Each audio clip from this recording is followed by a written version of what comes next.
Welcome to Shri ji food. मैं हूं मनीषा ठक्कर। आज हम घर पर वाटी दाल का खमन या फिर सुरती खमन किस तरह से बनाना है वो देखेंगे। ये बहुत ही टेस्टी होता है और घर में सभी को ये बहुत ही पसंद आएगा। तो चलिए इसे बनाना शुरू करते हैं। ये खमन बनाने के लिए हमें जो चने की दाल आती है वो इस्तेमाल करनी है। तो यहाँ पर 300 से 400 ग्राम जितनी चना दाल ली है। इसे हम एक बड़े बर्तन में ले लेना है और फिर दाल को 2 बार पानी से अच्छी तरह से वॉश कर लेना है। फिर दाल में पानी डाल दे और दाल को भिगाकर 5 से 6 घंटा रहने दे। तो यहाँ पर दाल को 5 घंटा भिगो कर रखा है।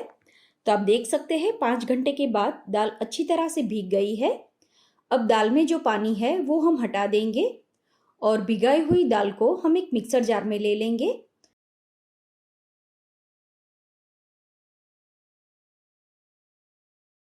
यहाँ पर आधी क्वांटिटी की दाल अभी मिक्सर जार में ले ली है और बाकी की साइड में रखेंगे।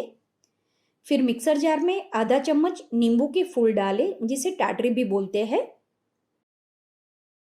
फिर इसके साथ 1/4 चम्मच हल्दी डालेंगे और 2 से 3 चम्मच जितना पानी डालकर दाल को हमें इस तरह से पीस लेना है।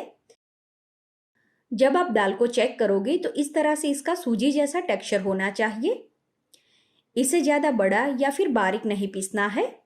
तो इसे एक बर्तन में निकाल लेंगे और बाकी की जो बची हुई दाल है वो भी हम मिक्सर जार में ले लेंगे। नींबू के फूल और हल्दी हमने पहले ही ऐड कर दिया है, तो फिर से इसमें हल्दी और नींबू के फूल ऐड करने की ज़रूरत नहीं है। तो दाल ऐड कर दे, उसके बाद इसमें 2 से 3 चम्मच जितना पानी डालें और इसे भी उसी तरह से पीस के रेडी कर ले। फिर जो पीसी हुई दाल हमने बर्तन में निकाली है उसे हमें 4 से 5 मिनट तक फेंटना है। ये प्रोसेस करने से इसमें फर्मेंटेशन बहुत ही अच्छी तरह से होता है, तो आप इस प्रोसेस को स्किप ना करें। इस तरह से इसे फेंटने के बाद इसे ढककर किसी गर्म जगह पर 5 से 6 घंटा रहने देना है। अगर बाहर धूप है तो आप इसे धूप में भी रख सकते हैं। और आपको अगर खमन सुबह नाश्ते में बनाना है तो इस तरह से आप दाल को पीस के फिर ढककर घर में ही पूरी रात रहने दे सकते हैं। अभी मैंने इसे 5 से 6 घंटा रहने दिया था।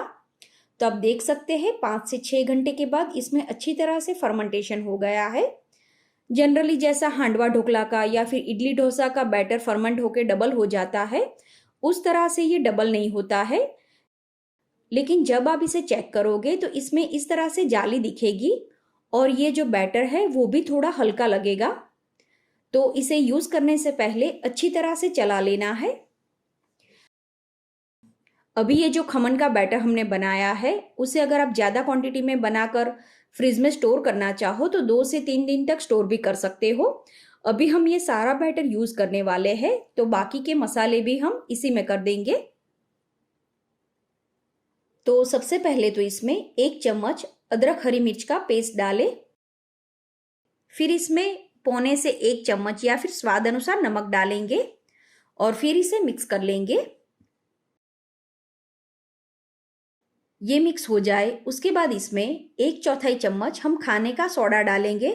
सोडा ज़्यादा नहीं डालना है। ये जो वाटी दाल का खमन होता है वो नायलॉन खमन जितना फ्लफी नहीं होता। फिर सोडा के ऊपर थोड़ा सा पानी डालें और इसे अच्छी तरह से मिक्स कर ले। आप चाहे तो सोडा के ऊपर थोड़ा नींबू का रस भी डाल सकते हैं, लेकिन यहाँ पर हमने नींबू के फूल का इस्तेमाल किया है तो उससे ही इसका खट्टापन अच्छी तरह से आ जाता है। तो फिर से मैंने नींबू का रस ऐड नहीं किया है।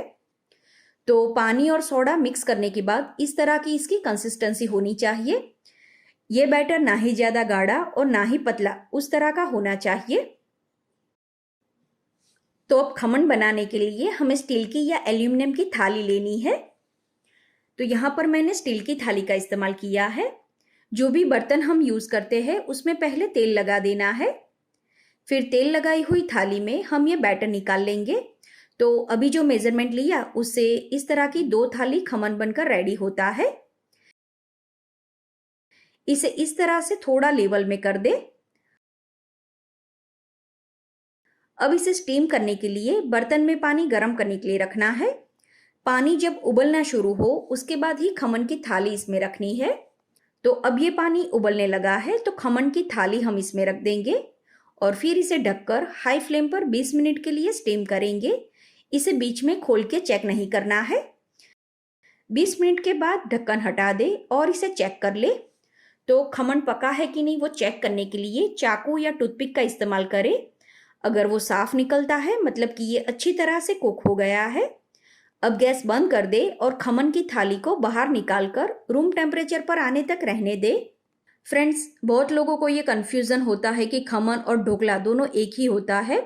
तो खमन बेसन से और चना की दाल का इस्तेमाल करके बनाया जाता है, जबकि जो ढोकला होता है वो दाल और चावल का इस्तेमाल करके बनाया जाता है। तो अगर आपको गुजराती ढोकला खाना पसंद है तो उसकी भी रेसिपी मैंने चैनल पे बताई हुई है। तो ये खमन की थाली को मैंने अराउंड 1 से 1.5 घंटा बाहर रखा है और अब ये रूम टेम्परेचर पर आ गया है, तो इसे हम कट कर लेंगे। तो खमन को ज़्यादा बड़ी साइज़ में कट नहीं करना होता है, इस तरह से छोटे या फिर मीडियम साइज़ के टुकड़ों में इसे कट करें। तो आप देख सकते हैं ये एकदम परफेक्ट खमन बनकर रेडी हुआ है। इसमें इसी तरह की जाली और ऐसा ही टेक्सचर होना चाहिए। अब हम इसे एक बड़े बर्तन में निकाल लेंगे और फिर इसका तड़का रेडी करने के लिए कोई कढ़ाई में या फ्राई पैन में 100 से 150 ग्राम जितना मूंगफली का तेल गरम करने के लिए रखें। अगर आपके पास मूंगफली का तेल नहीं है तो दूसरा कोई तेल भी यूज़ कर सकते हैं, लेकिन खमन का तड़का अगर आप मूंगफली के तेल में लगाओगे तो उसका टेस्ट बहुत ही अच्छा लगता है। और यहाँ पर मैंने 150 ग्राम तेल लिया है, क्योंकि इसमें तड़के में पानी का इस्तेमाल नहीं होता है, तो तेल की क्वांटिटी थोड़ी ज़्यादा लेनी होती है। लेकिन अगर आप कम तेल में ये खमन का तड़का लगाना चाहते हो तो भी लगा सकते हो। तेल जब गर्म हो जाए उसके बाद हम इसमें 2 चम्मच राई डालेंगे। जो छोटे दाने वाली राई आती है वो इस्तेमाल करें। राई अच्छी तरह से चटक जाए तब गैस की आंच धीमी कर दे और फिर इसमें 4 से 5 इस तरह से लंबी कटी हुई हरी मिर्च डालें। अब गैस बंद कर दे और जो तड़का हमने रेडी किया है उसे खमन के ऊपर ऐड कर देंगे। फिर तड़के को खमन के साथ अच्छी तरह से मिक्स कर लेना है। तड़का मिक्स हो जाए उसके बाद इसके ऊपर बारीक कटा हुआ हरा धनिया डालें और धनिया की क्वांटिटी थोड़ी ज़्यादा रखनी है। फिर आप चाहो तो इसके ऊपर जो फ्रेश कोकोनट आता है उसे भी कद्दूकस करके ऐड कर सकते हैं। अभी मैंने कोकोनट का यूज़ नहीं किया है। तो अब ये खमन को हम सर्विंग प्लेट में निकाल लेंगे और फिर से इसके ऊपर थोड़ा कटा हुआ हरा धनिया डालें और मैंने इसके ऊपर थोड़ा चाट मसाला और गरम मसाला मिक्स करके स्प्रिंकल किया है, जिससे इसका टेस्ट बहुत ही अच्छा लगता है। लेकिन अगर आप मसाला स्प्रिंकल नहीं करना चाहते तो ये स्टेप स्किप कर सकते हैं। ये खमन को आप चटनी या फिर जो बेसन की कढ़ी आती है उसके साथ भी सर्व कर सकते हैं और उसकी भी रेसिपी मैंने चैनल पे बताई हुई है। उम्मीद है आपको मेरी आज की रेसिपी पसंद आई होगी। इसी तरह की और रेसिपी देखने के लिए चैनल को सब्सक्राइब करना ना भूलें।